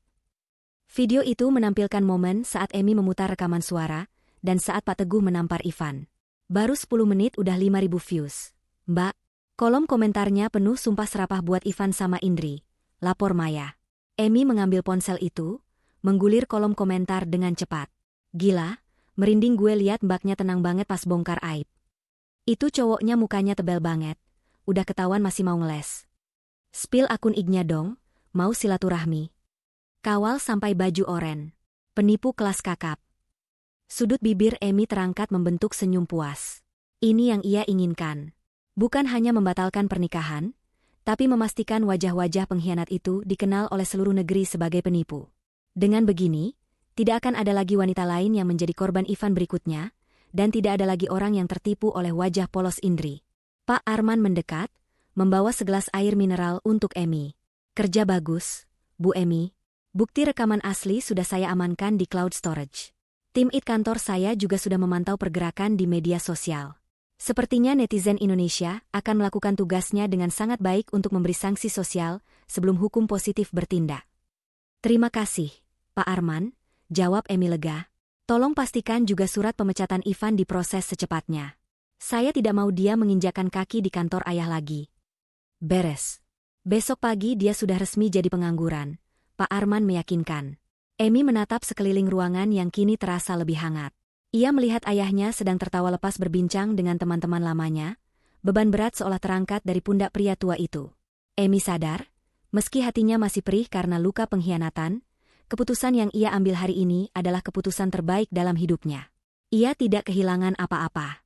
Justru, ia mendapatkan kembali harga dirinya, melindungi harta orang tuanya, dan yang terpenting, ia menemukan kekuatan baru dalam dirinya yang selama ini terpendam. Namun, drama belum benar-benar berakhir. Emi tahu, orang-orang seperti Ivan dan Ibu Parti yang terdesak hutang dan malu, bisa nekat melakukan apa saja. Dan benar saja, di tengah keriuhan pesta, syukuran, itu, ponsel Emi berdering. Sebuah nomor tidak dikenal muncul di layar. Dengan firasat yang kurang enak, Emi mengangkat telepon itu. Halo? Emi, tolong ibu, nak, tolong. Suara Ibu Parti terdengar menjerit histeris dari seberang sana, diiringi suara bentakan kasar laki-laki asing. Mereka menahan ibu, mereka minta uang sekarang juga. Ivan kabur ninggalin ibu. Tolong Emi, kamu kan kaya, tolong bayarin hutang ibu dulu, nanti ibu ganti. Emi terdiam sejenak, mencerna situasi. Ternyata debt collector atau rentenir yang disebutkan Ibu Parti tadi sudah bergerak cepat. Rupanya mereka juga memantau acara pernikahan ini, berharap mendapat bayaran, dan saat tahu pernikahan batal, mereka langsung menyergap Ibu Parti di luar. Ivan si anak berbakti itu ternyata kabur menyelamatkan diri sendiri. Halo, Emi? Kamu dengar ibu kan? Jangan diam aja. Mereka bawa pentungan, jerit Ibu Parti lagi, terdengar sangat putus asa. Emi menarik napas panjang, lalu menjawab dengan nada sedingin es kutub. Maaf, Bu. Sambungan Anda terputus karena Anda bukan lagi urusan saya. Silakan minta tolong pada investasi, ibu yang lain. Saya bukan ban berjalan. Klik. Emi memutus sambungan telepon itu, lalu memblokir nomornya. Ia menatap ponselnya sesaat, lalu memasukkannya kembali ke dalam tas. Ia tidak akan jatuh ke dalam lubang rasa bersalah yang sama. Emi berbalik, melangkah menuju meja prasmanan, mengambil piring, dan mulai mengisi perutnya. Makanan hari ini terasa jauh lebih nikmat dari biasanya. Rasa kemenangan memang bumbu penyedap yang paling lezat. 1 bulan telah berlalu sejak peristiwa menggemparkan di gedung pernikahan itu. Waktu seakan berlari cepat bagi Emi yang kini sibuk menata ulang hidupnya. Bukan meratapi nasib, Emi justru semakin bersinar. Butik miliknya yang sempat terbengkalai karena kesibukan mengurus pernikahan, kini kembali ramai. Video viral pengusiran Ivan dan keluarganya ternyata membawa dampak tak terduga. Banyak pelanggan baru berdatangan, bukan hanya karena penasaran dengan sosok pengantin wanita tangguh, tapi juga karena benar-benar mengakui kualitas desain Emi. Sore itu, hujan turun cukup deras mengguyur kota, seolah sedang mencuci sisa-sisa debu yang menempel di jalanan. Emi sedang duduk di ruang kerjanya yang hangat, memeriksa laporan keuangan bulanan, ketika pintu diketuk. Pak Arman, pengacara keluarga yang setia, masuk dengan membawa sebuah map tebal berwarna biru. Selamat sore, Bu Emi. Maaf mengganggu waktunya sebentar, sapa Pak Arman sopan. Sore, Pak Arman. Silakan duduk. Ada kabar apa? Apa ada masalah hukum lagi? Tanya Emi sambil menutup laptopnya. Pak Arman tersenyum tipis, jenis senyum yang menandakan kemenangan. Justru kabar baik, Bu. Atau mungkin kabar buruk bagi pihak sebelah sana. Saya membawa laporan perkembangan kasus Ivan dan keluarganya sesuai permintaan Ibu. Emi menegakkan punggungnya, antusias. Ceritakan, Pak. Pak Arman membuka mapnya. Pertama, soal Ivan. Setelah surat pemecatan resmi keluar dari perusahaan Pak Teguh, Ivan mencoba melamar kerja di beberapa perusahaan kompetitor. Tapi, kekuatan jejak digital itu luar biasa, Bu. HRD perusahaan manapun yang mengetik namanya di internet langsung menemukan video viral itu. Tidak ada satupun yang mau menerima karyawan dengan rekam jejak penipuan dan integritas buruk. Sekarang, Ivan terpaksa bekerja serabutan. Laporan terakhir yang saya terima, dia terlihat menjadi juru parkir liar di daerah pinggiran kota. Emi mendengus pelan. Juru parkir? Dari manajer berdasi jadi tukang parkir. Roda hidup memang berputar cepat kalau didorong karma. Belum selesai, Bu, lanjut Pak Arman. Tim audit perusahaan Pak Teguh juga menemukan selisih anggaran di divisi yang dulu dipimpin Ivan. Ternyata selama ini dia sering memanipulasi bon operasional untuk gaya hidupnya. Kami sudah memproses ini ke kepolisian sebagai kasus penggelapan dana. Surat panggilannya sudah dikirim kemarin. Bagus. Biar dia belajar tanggung jawab di dalam sel, komentar Emi dingin. Lalu bagaimana dengan Ibu Pri, kita, Ibu Parti? Wajah Pak Arman sedikit berubah prihatin, namun profesionalitasnya tetap terjaga. Ibu Parti kondisinya paling mengenaskan. Setelah ibu memblokir nomornya di acara resepsi itu, rentenir benar-benar tidak memberi ampun. Mereka menyita semua barang berharga di rumah kontrakannya. Televisi, kulkas, bahkan perhiasan palsu yang dia beli untuk seserahan juga diambil paksa. Karena tidak sanggup bayar kontrakan yang lama, dia diusir oleh pemilik rumah. Sekarang Ibu Parti tinggal di sebuah petak kontrakan kumuh dekat pasar ikan, dan sehari-hari membantu mengupas bawang untuk bertahan hidup. Mendengar itu, ada sedikit rasa nyeri di hati Emi. Bagaimanapun, wanita itu pernah ia panggil ibu. Tapi Emi segera menepis rasa ibanya. Dia yang memilih jalan itu. Dia yang mau kaya dengan cara menipu. Batin Emi menguatkan diri. Dan Indri? Tanya Emi, menyebut nama yang paling membuat darahnya mendidih. Nah, ini bagian yang menarik. Pak Arman terkekeh pelan. Seperti dugaan ibu, Indri itu parasit sejati. Begitu tahu Ivan dipecat dan jatuh miskin, dia langsung kabur. Dia membawa lari motor kreditan Ivan yang belum lunas, dan sisa uang tunai yang Ivan miliki. Ivan sekarang sendirian, Bu. Dikhianati oleh wanita yang dia bela mati-matian saat mengkhianati ibu. Emi tertawa kecil, tawa yang penuh ironi. Lucu sekali. Pengkhianat dikhianati pengkhianat. Drama yang sempurna. Benar, Bu. Jadi secara hukum dan sosial, mereka sudah hancur lebur. Ibu bisa tidur nyenyak sekarang, tutup Pak Arman sambil menyerahkan berkas-berkas itu kepada Emi. Setelah Pak Arman pamit pulang, Emi bersiap-siap untuk menutup butik. Hujan sudah reda, menyisakan genangan air di aspal dan udara yang dingin. Emi berjalan menuju mobilnya yang terparkir di depan butik. Saat ia hendak membuka pintu mobil, sesosok bayangan muncul dari balik pilar gedung sebelah, menyergapnya. Emi. Suara parau yang menyedihkan memanggilnya. Emi terlonjak kaget dan mundur selangkah. Di hadapannya berdiri seorang pria kurus, wajahnya kusam ditumbuhi brewok yang tidak terawat, matanya cekung dengan lingkaran hitam yang dalam. Pakaiannya lusuh, kaos oblong yang kerahnya sudah melar dan celana jeans yang kotor. Bau apek menguar dari tubuhnya. Butuh beberapa detik bagi Emi untuk mengenali pria di depannya. Ivan. Mau apa kamu di sini? Tanya Emi tajam. Tangannya merogoh tas, bersiap mengambil semprotan merica yang kini selalu ia bawa. Ivan tidak agresif, dia justru terlihat putus asa. Dia berlutut di aspal yang basah, tepat di depan kaki Emi. Emi, tolong aku hancur, Emi. Aku nggak punya apa-apa lagi. Indri ninggalin aku, dia bawa kabur semuanya. Ibu sakit-sakitan di kontrakan, makan aja susah. Aku mohon, Emi, kasih aku kesempatan kedua. Atau seenggaknya, tolong cabut laporan polisi soal penggelapan uang itu. Aku nggak mau dipenjara. Emi menatap puncak kepala Ivan dengan tatapan datar. Dulu, pria ini berdiri gagah dan menatapnya dengan angkuh. Sekarang, dia bersujud seperti pengemis. Bangun, perintah Emi dingin. Ivan mendongak, matanya berkaca-kaca penuh harap. Kamu mau maafin aku? Kita bisa balik kayak dulu lagi kan? Aku sadar cuma kamu wanita yang tulus sama aku. Aku bilang bangun, bukan berarti aku memaafkanmu. Potong Emi cepat. Aku cuma nggak mau kamu mengotori sepatuku. Wajah Ivan berubah, harapan di matanya padam berganti dengan rasa malu yang membakar. Dia berdiri dengan canggung. Mas Ivan, ucap Emi, menekan kata, Mas, dengan nada sarkas. Dulu kamu bilang aku bodoh. Kamu bilang aku gampang dibohongi. Sekarang lihat siapa yang bodoh? Kamu korbankan wanita yang tulus demi wanita yang cuma mengincar uangmu. Dan saat uangmu habis, dia pergi. Itu bukan salahku. Itu konsekuensi dari keserakahanmu sendiri. Tapi Emi, aku hilaf. Manusia tempatnya salah. Ivan mencoba membela diri dengan suara meninggi. Sifat aslinya yang temperamental mulai muncul lagi karena terdesak. Kamu tega banget lihat aku kayak gini? Kamu kan kaya. Apa susahnya sih bantu aku dikit aja? Hartamu nggak akan habis kalau cuma buat bayar hutang ibuku. Emi tersenyum miring. Lihat, baru sebentar saja topeng, pemelas MU sudah copot. Kamu nggak pernah berubah, Van. Kamu datang ke sini bukan karena menyesal, tapi karena butuh uang. Kamu nggak cinta sama aku, kamu cuma cinta sama dompetku. Emi memberi isyarat pada satpam butik yang sejak tadi mengawasi dari pos jaga. Melihat kode dari Emi, dua orang satpam berbadan tegap langsung berlari mendekat. Pak, tolong amankan orang ini. Dia mengganggu kenyamanan saya, perintah Emi tegas. Baik, Bu. Kedua satpam itu langsung memiting lengan Ivan kiri dan kanan. Ivan memberontak, berteriak-teriak seperti orang gila.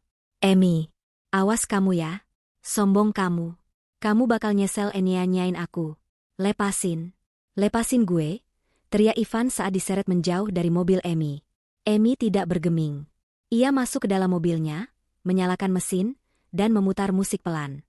Melalui kaca spion, ia melihat Ivan yang dilempar keluar gerbang kompleks ruko oleh satpam, jatuh tersungkur di trotoar yang becek. Pemandangan itu tidak lagi menyakitinya. Justru, itu menjadi penutup yang validasi bahwa keputusannya sebulan lalu adalah 100% benar. Ponsel Emi bergetar.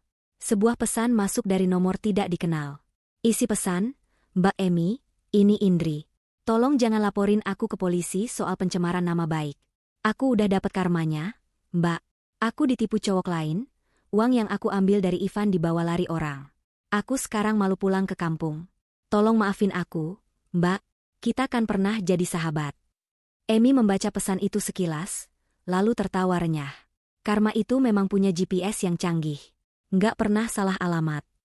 Tanpa membalas pesan itu, Emi langsung memblokir nomor tersebut. Ia meletakkan ponselnya, menginjak pedal gas, dan melajukan mobilnya membelah jalanan kota Jakarta. Di depannya, lampu jalan menyala terang, seolah menyambut masa depan Emi yang bebas dari bayang-bayang masa lalu yang kelam. Babak kehancuran mereka sudah hampir selesai, kini saatnya Emi menulis babak kejayaannya sendiri. 1 tahun telah berlalu sejak badai pengkhianatan itu menerjang hidup Emi. Namun, badai itu tidak menenggelamkannya, justru membawanya ke pulau harapan yang jauh lebih indah. Pagi ini, sinar matahari menembus kaca jendela gedung perkantoran di kawasan Segitiga Emas Jakarta. Emi berdiri di sana, menatap hiruk-pikuk kota dari lantai 20. Ia bukan lagi Emi yang menangis di dalam lemari. Ia kini adalah CEO dari MES Signature, brand fashion yang berkembang pesat dan baru saja membuka cabang ketiganya. Penampilannya jauh lebih elegan, memancarkan aura wanita independen yang tak tersentuh. Pintu ruangannya terbuka. Pak Teguh masuk dengan wajah berseri-seri, membawa sebuket bunga mawar putih besar. Selamat ulang tahun kebangkitan, Nak, ucap Pak Teguh hangat, menyerahkan bunga itu. Emi tersenyum haru, memeluk ayahnya. Terima kasih. Yah, kalau ingat setahun lalu, rasanya kayak mimpi buruk. Tapi kalau nggak ada kejadian itu, Emi nggak bakal sekuat ini. Tuhan punya cara unik buat misahin permata dari kerikil. Pak Teguh terkekeh. Oh ya? Pak Arman tadi titip berkas penutup. Kasus penggelapan dana Ivan sudah ketok palu. Emi mengambil berkas itu, membukanya sekilas. Tertulis jelas dalam putusan pengadilan, Ivan divonis 4 tahun penjara karena terbukti melakukan penggelapan dana perusahaan secara berkelanjutan dan penipuan berlapis. 4 tahun, gumam Emi pelan. Cukup waktu buat dia merenung di balik jeruji besi, kalau dia punya otak buat merenung. Dan ada kabar soal ibunya, tambah Pak Teguh, nadanya sedikit merendah. Ibu Parti terkena serangan stroke ringan 2 minggu lalu saat dikejar-kejar penagih hutang. Sekarang dia dirawat di panti sosial milik pemerintah karena tidak ada satupun kerabat yang mau menampungnya. Ivan di penjara, Indri kabur entah kemana. Dia benar-benar sebatang kara di masa tuanya. Emi menghela napas panjang. Ada rasa iba, namun ia tahu itu adalah buah yang ditanam Ibu Parti sendiri. Wanita itu menanam keserakahan, dan kini memanen kesepian. Nanti Emi kirim donasi anonim ke panti sosial itu, yah, bukan sebagai menantu, tapi sebagai sesama manusia. Biar pengurus panti yang atur keperluannya. Emi nggak mau ketemu langsung, putus Emi bijak. Ia sudah memaafkan demi ketenangan jiwanya sendiri, tapi ia tidak melupakan. Siang harinya, Emi pergi makan siang di sebuah restoran sederhana namun legendaris di pinggiran kota, tempat favoritnya dulu saat kuliah. Saat sedang menikmati soto ayam, matanya menangkap sosok pelayan wanita yang sedang membersihkan meja di sudut ruangan dengan gerakan kasar dan wajah masam. Pelayan itu memakai seragam kusam, rambutnya diikat asal-asalan, dan wajahnya terlihat lebih tua dari usianya. Saat pelayan itu menoleh karena dipanggil pelanggan lain, pandangan mereka bertemu. Pelayan itu membelalakan mata, piring kotor di tangannya nyaris jatuh. Itu Indri. Indri yang dulu selalu tampil modis dengan barang-barang branded, yang ternyata hasil memeras Ivan, kini berakhir menjadi pelayan warung makan. Wajahnya pucat saat melihat Emi yang duduk anggun dengan pakaian desainer, kontras sekali dengan keadaannya yang berantakan. Emi tidak memalingkan muka. Ia menatap Indri lurus-lurus, lalu tersenyum tipis, sangat tipis, dan mengangguk pelan sebagai tanda, "Aku melihatmu, dan aku tidak peduli." Indri yang merasa malu luar biasa, langsung menundukkan kepala, bergegas lari ke dapur belakang sambil menutupi wajahnya dengan nampan. Ia tidak sanggup menghadapi kenyataan betapa jauhnya nasib melempar mereka ke arah yang berlawanan. Emi kembali menyendok sotonya dengan tenang. Pertemuan tak sengaja itu menjadi penutup sempurna bagi kisah masa lalunya. Ia tidak merasa perlu melabrak atau menghina Indri lagi. Melihat Indri hidup dalam penyesalan dan rasa malu, setiap hari sudah menjadi hukuman terberat bagi wanita yang gila hormat seperti dia. Sorenya, Emi mampir ke sebuah panti asuhan. Ini adalah rutinitas barunya. Ia menyalurkan sebagian keuntungan butiknya untuk anak-anak yatim piatu. Di sana, tawa riang anak-anak menyambutnya. "Kak Emi." Kak Emi datang. Seru mereka berebutan memeluk Emi. Di tengah kehangatan itu, Emi merogoh tasnya. Ada sebuah surat kumal yang dikirim dari penjara seminggu lalu. Pengirimnya, Ivan. Emi belum membukanya. Ia tahu isinya pasti penuh manipulasi, permintaan maaf palsu, atau permohonan uang dengan dalih, "Kasihanilah mantanmu." Emi berjalan menuju tempat pembakaran sampah di halaman belakang panti. Tanpa ragu sedikitpun, ia melempar amplop surat yang masih segel itu ke dalam api yang menyala. Emi menatap kertas itu hangus perlahan, berubah menjadi abu hitam yang terbang terbawa angin. "Selamat tinggal, Ivan. Selamat tinggal, masa lalu," bisik Emi. Emi mendongak menatap langit sore yang berwarna jingga keemasan. Hatinya terasa sangat ringan, seolah beban bertonton telah diangkat darinya. Ia tidak menikah dengan pria yang ia cintai setahun lalu. Tapi ia menikah dengan versi terbaik dirinya sendiri. Ia memiliki ayah yang hebat, karir yang cemerlang, dan hati yang damai. Emi berbalik, meninggalkan abu masa lalunya, dan berjalan kembali menuju anak-anak yang menunggunya dengan tawa tulus. Inilah kebahagiaan sejati. Bukan tentang memiliki suami kaya atau status sosial, tapi tentang memiliki harga diri, kebebasan, dan kemampuan untuk berdiri di atas kaki sendiri setelah dijatuhkan sekeras-kerasnya. Sang ratu telah kembali ke singgasananya, sementara para pengkhianat hanyalah debu di bawah telapak kakinya. Pesan moral, karma itu nyata. Perbuatan baik akan berbalas kebaikan, dan kejahatan akan berbalas kehancuran. Keserakahan Ivan, Indri, dan Ibu Parti pada akhirnya menjadi bumerang yang menghancurkan hidup mereka sendiri.